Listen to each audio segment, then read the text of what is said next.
Staying away from all the other drains of dopamine is probably a better first step before doing that. So, masturbating too frequently, not Hey. good. Video games, Oh, anything I don't spikes do your that. dopamine too much, alcohol, drugs.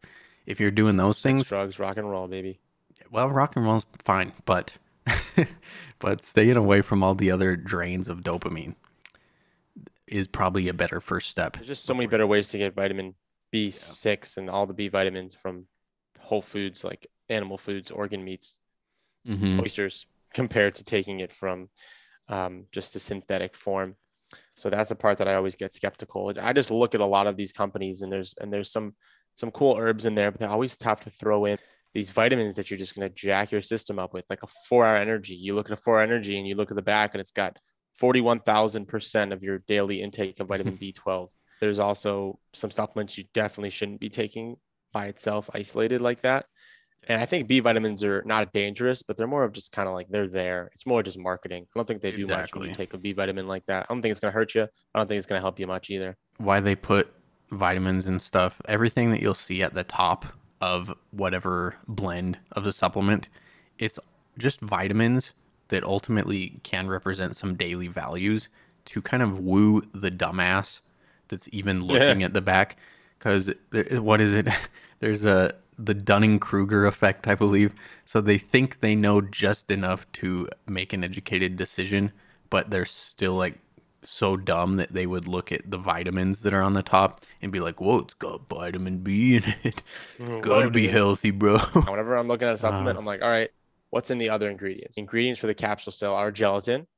mhm, If it's good quality gelatin, that stuff's nature's superfood right there. mhm, Titanium dioxide, FDNC yellow number 6, FDNC red number 40, FDNC blue number 1, and then mhm, dicalcium phosphate, and then a good old magnesium stearate. mhm. Yeah.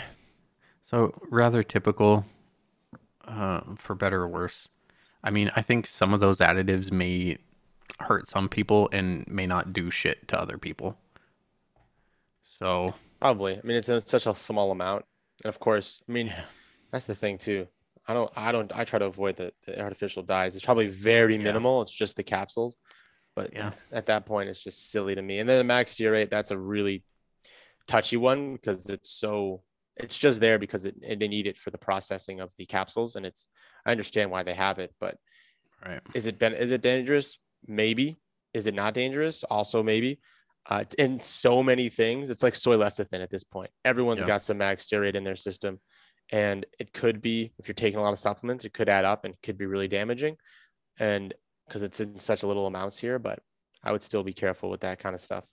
Just over time, if you're really trying to take something long term and you're taking multiple things, especially if that's yeah, another thing that you have to be aware of that no one in your history and your whole lineage of ancestry has been taking these things. Like these things have not been seen before in anyone's ancestry. It's totally new. It's a scientific creation, so we have to be careful of what could happen with the long term. right, I don't yeah, like how the zinc is there without any copper, because yeah, then you're just gonna jack up that zinc. But citrate works; it gets absorbed, but that's also just one of the many cogs in the wheel of men's nutrition. And when you're just targeting that, it's very specific where it's not as an adaptogen. It's just going to target men's zinc levels. And then they're going to take it. And men who have high copper, low zinc, they're going to be chilling.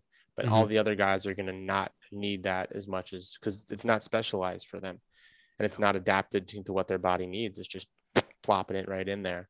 The iron deficiency supplements, like a mitochondrial booster, and they actually have the dye on the outside of the capsule or the soft gel, whatever it was.